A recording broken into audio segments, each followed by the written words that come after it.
붓다해경 25쪽을 펴주시기 바랍니다. 5개 함께 하겠습니다.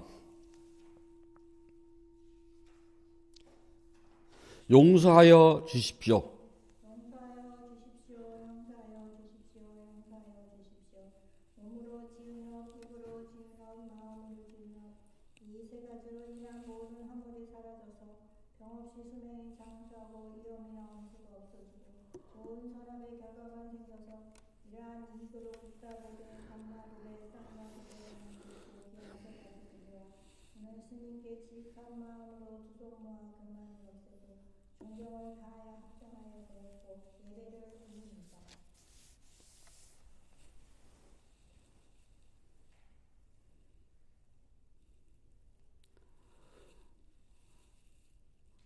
아함 판자실랑 사마디야미 와나디파타 웨라마니 시카 파당 사마디야미 아딘나다나 웨라마니 시카 파당 사마디야미 가메수미 짜짜라 웨라마니 시카 파당 사마디야미 무사와다 웨라마니 시카 파당 사마디야미 수라메라야 메짜파마다 타나 웨라마니 시카 파당 사마디야미. 1월 11일 둘째 주 일요본문을 시작하겠습니다. 부처님 말씀 함께 하겠습니다. 상유타 니까야 12권 10번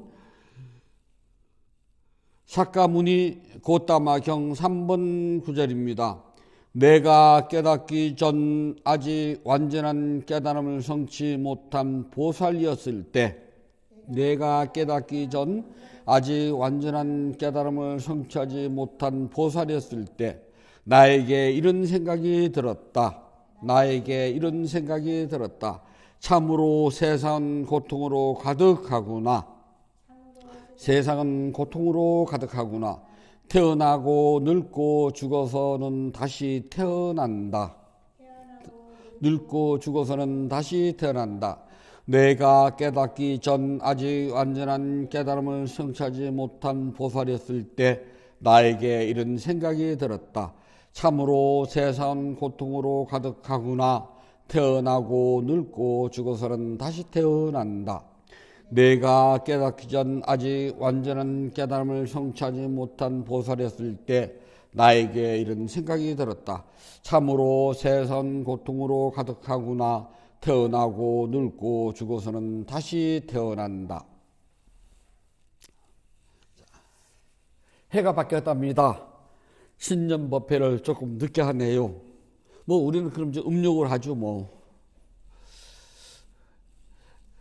대한이가 소환의 집에 놀러 와가지고 얼어 죽는다고 그랬는데 사실은 소환보다는 대한이 더 추운데 우리는 소환이 더 춥거든요. 마침 귀국하는 날이 소환이 돼가지고 소환 추위를 아주 뜨겁게 맛보았답니다.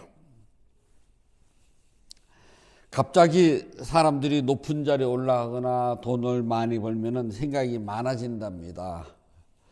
근데 자기 앞날이 궁금해가지고 용하다는 점장인을 찾아다니면서요. 이것저것 물어봐요. 왜냐하면은 가진 것이 많고 누리는 게 많은 사람들은 그걸 오래오래 갖고 싶어 하거든요. 또 한 번 그 맛을 본 사람은 다시 그 자리를 가고 싶어 가지고 안달을 해요. 지금 길거리를 보면은 이런저런 사람 막 현수막이 완전 도배를 하고 있더라고요. 그 사람들이 도배를 하는 이유는 그 자리를 막 봤기 때문에요. 이제 6월 달을 기다리고 있습니다. 나도 다시 한번 그 자리를 가보고 싶다고. 그래서 그 자리에서 맛보았던 명예나 권력이나 지위에 대해서 잊지를 못하는 것답니다. 그런데요, 쥐뿔도 가진 것도 없는 사람들은요, 지킬 게 없어요. 당장 걱정은 눈앞에 한 끼의 밥그릇과 따뜻한 잠자리가 필요하지 그 외에 다른 생각은 들어가지도 않아요. 오늘 하루를 어떻게 지나가나, 오늘 하루를 어떻게 사나가 중요하지 그것 아무 관계가 없거든요. 우리는 가진 것도 없고 그냥 집들도 없어요. 그래서 사람들은 점장을 찾아가서 자신의 미래를 한 번쯤 보고 그 미래가 좋다고 하면은 그걸 한번 더 좋은 쪽으로 실행해 보려고 하는 욕망을 가지고 있답니다.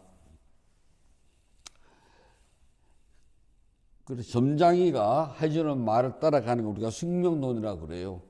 당신은 올해 출마하면 당선됩니다 하면은 정해진 줄 따라가거든요. 근데 부처님은 단 한 병도 예정론이나 숙명론을 말씀하시지 않았어요. 우리의 삶은 정해진 건 아무것도 없다 기본이에요. 그래서 불교에서는 점치는 행위 같은 것은 아주 부처님이 금하셨습니다. 그래서 스님들 보고 너희들은 하늘을 바라보고 살거나 땅을 바라보고 살거나 사람 얼굴 보고 바라보고 살지 말아라. 하늘을 보고 바라보고 산다는 것은 천문 별자리를 보고 점쳐주는 걸 말하고요. 땅을 바라보고 사는 것은 기관이 돼가지고 이 자리가 좋다 저 자리가 좋다고 봐주는 거고요. 얼굴을 보고 사는 것은 그 사람의 관상을 보고 나서 운명이 이렇다 저렇다 해서 말하는 거거든요. 물론 그 안에 손금도 다 들어가요. 근데 부처님께서 하루는 왕사성에서 계실 때 저 영치산에서 머물고 계셨답니다. 그때 제자들이 영치산에 내려와 가지고 왕사성으로 들어가 탁발하고 가는 길인데 맨 앞장서 가던 목련존자가 자꾸 휘쭉휘쭉 웃어요. 뒤따라가던 다른 스님들이 보고 부처님이 탁발 나갈 때는 눈을 아래로 착 보고 저 눈동자를 돌지도 말고 그 다음에 웃지도 말고 말도 하지 말고 걸어가랬는데 왜 스님이 웃으실까 궁금했어요. 그래서 탁발을 마치고 돌아와가지고 부처님께 여쭙니다. 오늘 저희가 탁발을 나가는데 목련 스님이 자꾸 가면서 휘쭉휘쭉 웃으십니다. 부처님께서는 눈동자를 이리저리 돌리고 여기저기 기우기우 쳐다보지도 말라고 했는데 저희가 이해가 안 됩니다. 더 목련주 같은 분이 그럴 수가 있을까요? 라고 묻는 거거든요. 그래서 부처님은 목련에게 묻습니다.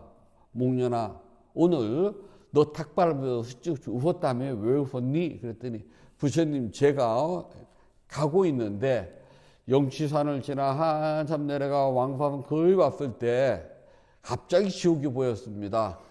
그때 지옥 고통을 받는 사람들이 그 똥바다 속에서 잠겨 있는데 나와서 숨 한번 푹 쉬고 다시 똥바다 속으로 끌려들어가는 걸 보고 그냥 웃었습니다.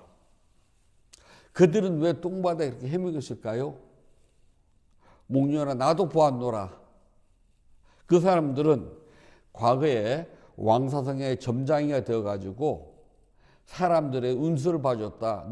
당신은 운세가 좋고 당신은 나쁩니다. 당신은 이걸 하세요. 당신은 저걸 하세요. 그래서 보이지도 않는 변해가는 미래에 대해 가지고서 아는 것처럼 이야기하는 과보로 똥바다에 들어가서 1000년을 헤매다가 1000년에 한 번 맑은 공기를 쐬러 나왔다가 흠하면 뻑끔 쉬고 나면 다시 끌려 들어간단다.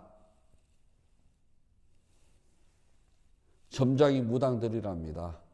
1000년을 똥바다 속에서 들어가는데 그게 언제 끝날지 몰라요.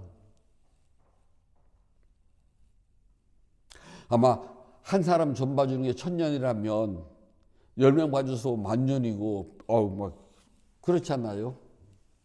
왜 이렇게 말씀하시냐면요. 부처님은 숙명론이 아니라요. 우리의 이 운명이라는 것은 내가 만들어 간답니다. 그래서 우리는 발전해 나가는 것이고 내가 개척해 나가는 우리는 개척형이랍니다. 마치 소금물 속에 그 진한 소금물 속에 맹물을 타면은 소금물이 점점 묽어져 가지고 마시지도 못하는 그 짜릿한 소금물이 마실 수 있도록 변하는 것과 같은 경우라고 이야기해 주셨답니다. 사람들은 감나무 아래서 입 벌리고 있으면 감이 저절로 떨어진 줄 아는데 부처님께서는 감나무에 감이 열린 줄 알면 올라가서 따든지 동굴을 사용해서 따라고 그랬지 그 아래서 입 벌리고 기다려서는 한 번도 안 하셨답니다. 대승불교에서는 누구나가 부처가 될 수 있는 씨앗을 가졌다고 하는 불성론을 이야기해요. 부타 고트라 바라고 그래가지고요. 누구나가 다 부처가 될 수 있는 씨를 가지고 있다라고 당당히 이야기를 한답니다. 물론 이 불성 부처가 될 수 있다는 종자라고 하는 불성론은 초기 경전은 절대 나오지 않습니다. 후대에 만들어졌거든요. 물론 누구나가 다 부처가 될 수 있는 씨앗이 있다는 건 굉장히 희망론이고 좋아요. 근데 문제는요, 아무리 좋은 씨앗을 가지고 있더라도 뿌리지 않으면 소용이 없어요.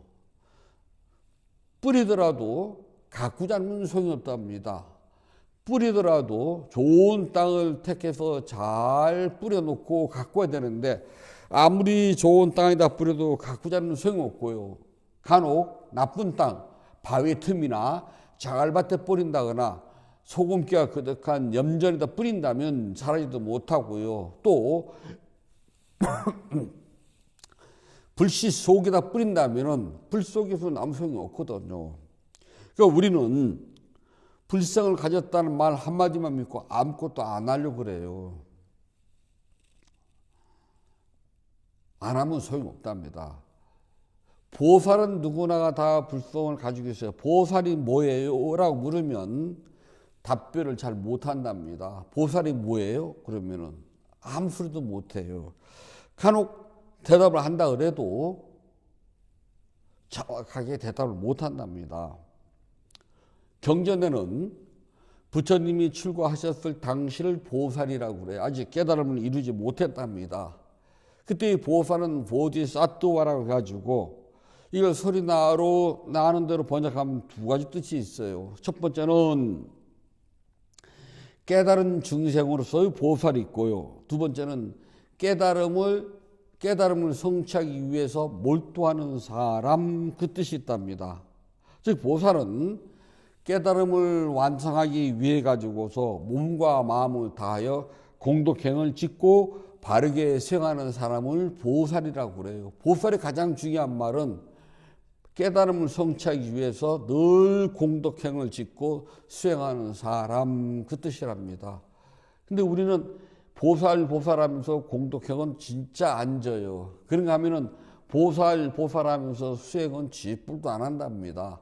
공덕행을 짓지 않고 수행을 하지 않는 사람은 보살이라고 말을 할 수가 없답니다. 여기서 말하는 보살이 갖는 보디사투와 보디는 지혜랍니다. 냐냐. 즉 깨달음을 위해 가지고서 바르게 잘 닦아서 성취한 지혜를 가진 중생, 그 뜻이랍니다. 여기서 지혜는 꿰뚫어 보는 통찰지를 말한답니다. 빤냐바라 그래요. 꿰뚫어 보는 통찰 지혜를 가진 이를 보살이라고 그래요.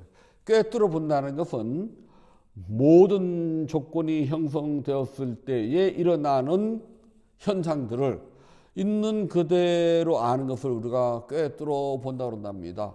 소리가 들리면 그냥 소리 들림이지 찻소리, 말소리, 사람 소리 하면은 이건 이미 분별한 거잖아요.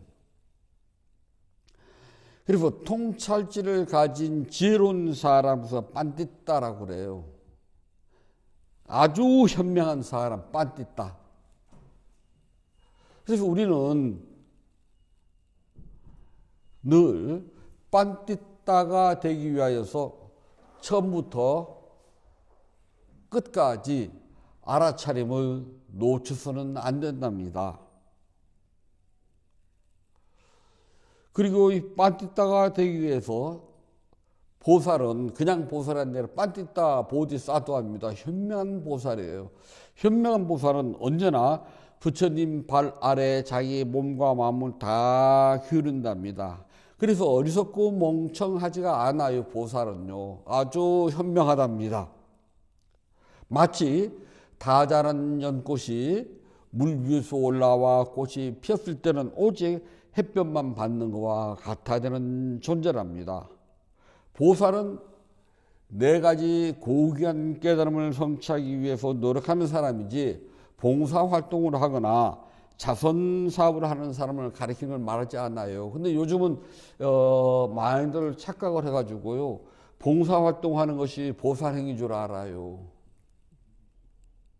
전혀 관계없답니다. 보살행하고 봉사활동은 전혀 관계가 없어요. 우리는 봉사활동이 아니라 순수한 마음에서 내 마음속에 욕심을 없애기 위해서 나누고 베푼답니다. 사람이라고 하는 중생은 욕심이 제일 많아요. 다른 중생들은 사람처럼 욕심이 많지 않아요. 한 끼 먹으면 끝이에요. 근데 사람은 몇 끼 먹을 걸 미리 저장한답니다. 욕심이 많아서 그렇대요. 그래서 보시는 내가 가진 욕심의 크기를 알고 다시는 이 욕심에 묶이지 않고 욕심에 끌려하지 않겠노라고 굳게 선을 세우고 욕심을 없애는 수행의 한 방법으로 나누고 베푸는 보시를 하는 것이지, 그냥 남들 돕기 위해서 하는 자선은 절대 아니랍니다. 근데 자선이나 봉사를 하는 것이 보살행위로 알고 있는데, 보살행위는 반드시 6가지 바람에 의해서 깨달음의 완전한 성취, 생사의 고통에서부터 벗어나고자 하는 크나큰 마음이 들어가야 돼요. 그게 없으면 보살행위 아니랍니다. 내가 오늘 양로원에 가서 노인들을 씻겨주고 밥을 줬어요. 이게 그냥 하는 기쁜 일이 아니라 내 마음속에 있는 욕심, 내 마음속에 있는 화냄, 내 마음속에 있는 어리석음을 당신의 삶을 보고 나도 늙으면 이렇게 됩니다. 나는 당신을 바라보고 내 마음속에 있는 욕심, 화냄, 어리석음을 없애고 조금이라도 빨리 부처님 법에 가까이 가고 깨달음을 성취하기 위해서 나는 현명한 꿰뚫어보는 지혜를 갖고자 합니다 라고 할 때는 보살행위고 이게 보시가 되고 인욕이 되고 정진이 돼요. 그렇지 않고 그냥 아무 생각 없이 가서 봉사활동 기쁘게 하고 와서 나쁜 건 아니에요. 그것도 선업행위는 틀림없습니다. 선업행위일 뿐이지 보살행은 아니라는 겁니다. 근데 그 구별들을 잘 못하더라고요.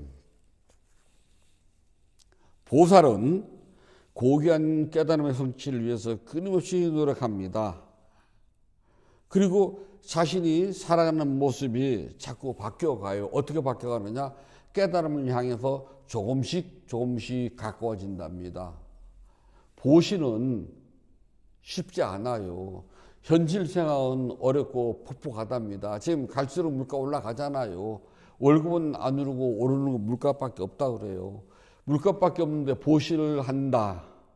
내 월급도 안 오르는데 내 생활이 풍족하고 막 돈이 흘러넘치고 돈이 그냥 저 밑에 있는 거 썩는다면 모르겠지만 우리 보통의 중생들의 삶은 드물거든요. 하루 벌어 하루 먹기 살기 바쁜 내가 보시를 한다는 건 그야말로 큰 마음을 낸 거랍니다.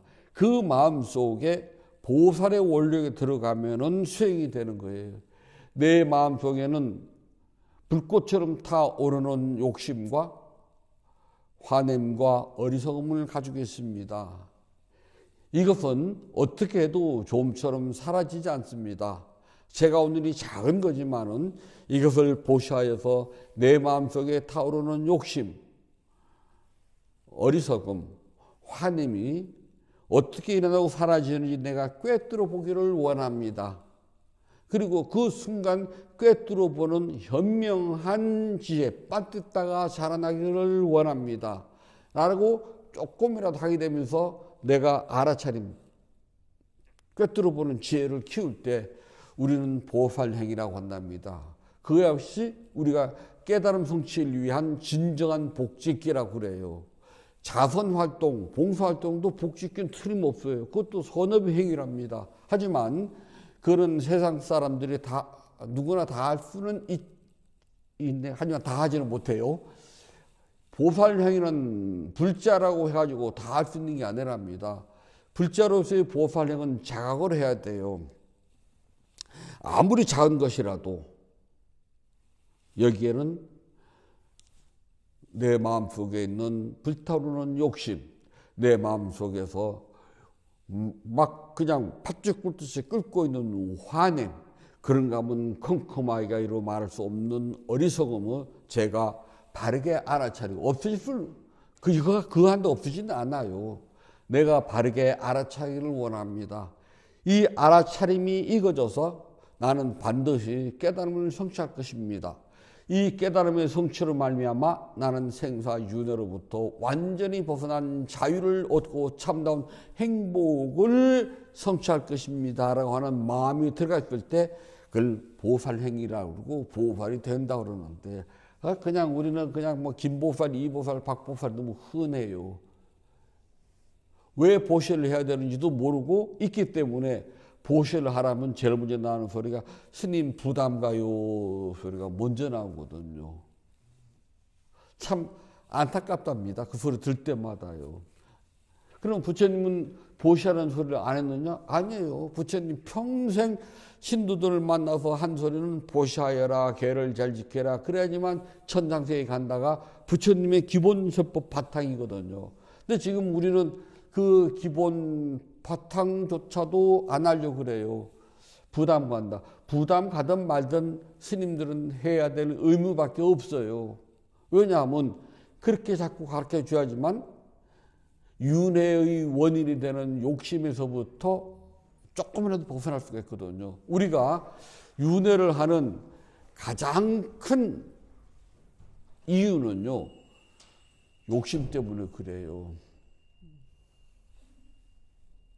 욕심이 없다고요? 저 사람 욕심이 없어가지고 부처님 간도토목 갔다. 거짓말 하지 말아요. 세상에 욕심 없는 사람이 어디가 있대요. 당장 누가 칼 들어가서 너 죽여 그러면 살려주세요 그러지 죽이세요 하라는 사람 없거든요. 즉 생존이라고 하는 자체가 욕심이에요. 밥 먹는 자체가 욕심이라니까요. 그래서 우리는 먹으면서도 막 먹는 것이 아니라 알아차리고 먹으라고 그러잖아요. 그 순간 나는 욕심에서부터 벗어날 수가 있고 욕심이 무엇인지 알 수가 있거든요. 욕심이 무엇인지 알게 될 때, 알아차릴 때에 벗어날 수 있는 희망이 생겨요. 그래서 현명한 지혜는 꿰뚫어 본다고 하는, 빤듯다는 꿰뚫어 보는 힘을 말해요. 꿰뚫어 보지 못하면 욕심은 안 없어집니다. 근데 법당에 와가지고 막 108배를 하고 1000배를 하고 관세음보살을 부르고 석가모니를 부른다고 해서 욕심이 사라지냐는 거죠. 저 왜 하는지가 제일 궁금해요. 엊그저께 다른 절에 뭐 행사에서 갔더니 막 석가모니를 열심히 찾더라고요. 지금 오늘 법회 행사와 석가모니불이 뭐가 맞을까 되게 궁금했어요. 왜 하지?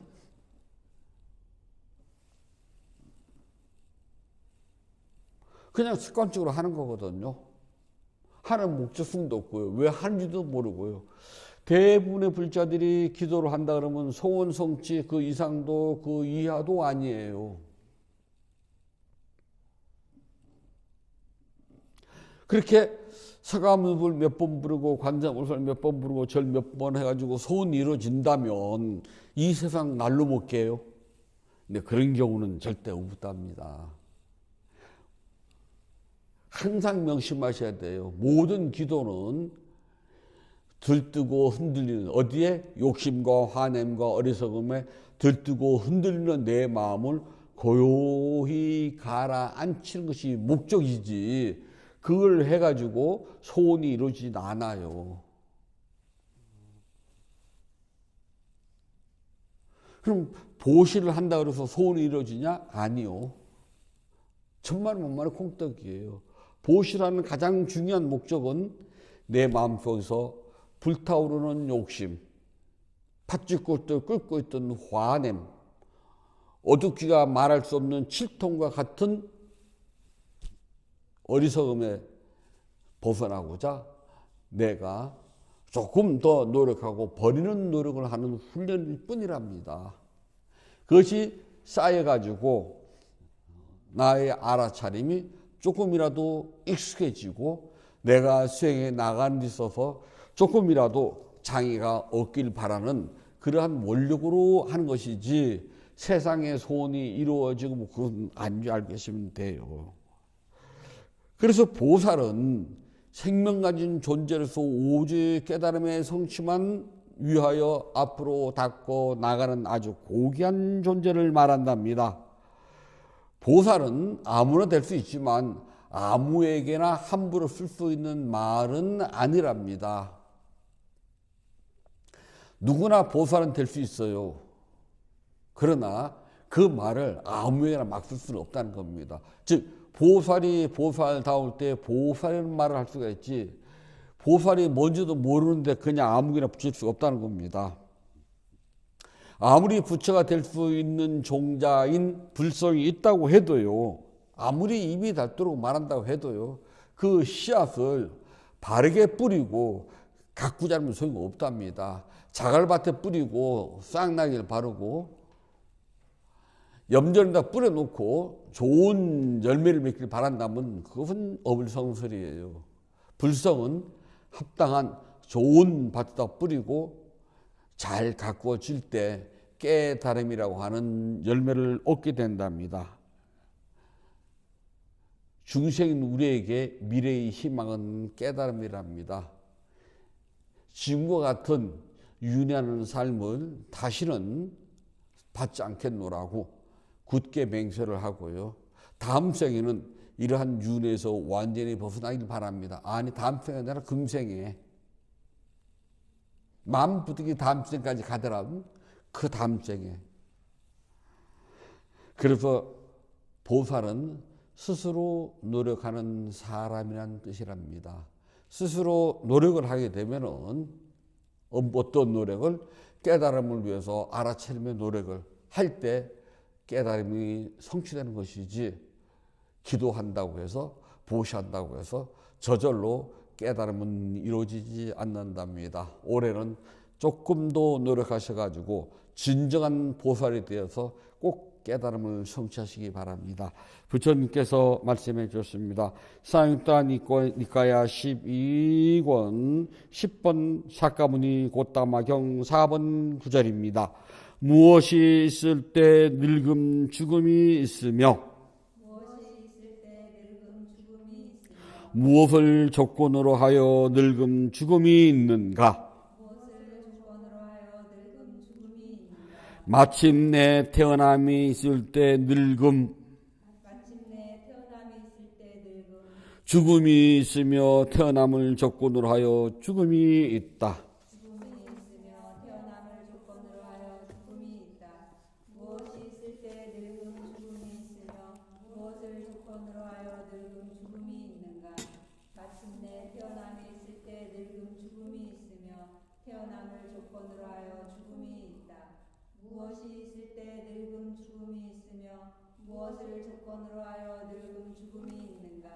마침내 태어남이 있을 때 늙음 죽음이 있으며 태어남을 조건으로 하여 죽음이 있다.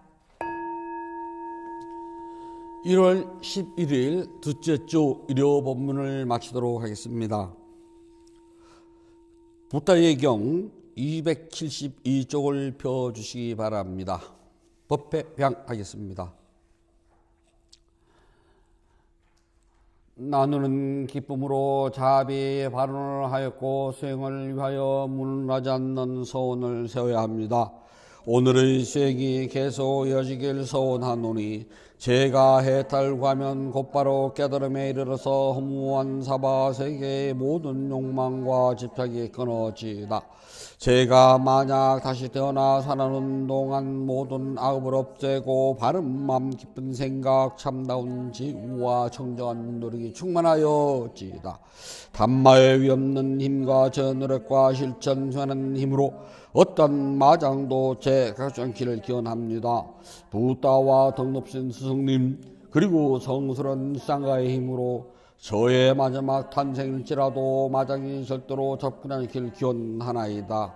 모든 선업공덕을 고르게 나누어 가지소서. 사두 사두 사두. 모든 선업공덕을 고르게 나누어 가지소서. 사두 사두 사두. 모든 선업공덕을 고르게 나누어 가지소서. 사두 사두 사두.